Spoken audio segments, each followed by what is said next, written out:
Hello, viewers!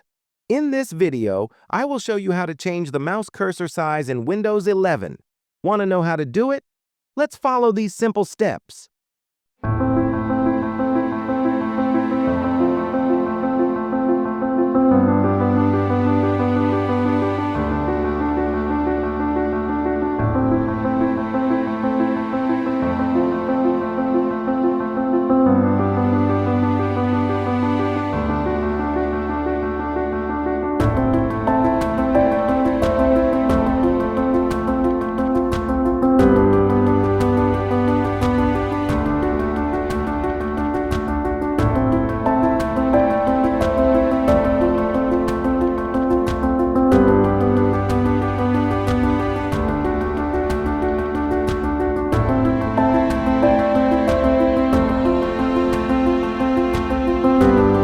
I hope this video was helpful for you. See you in another video.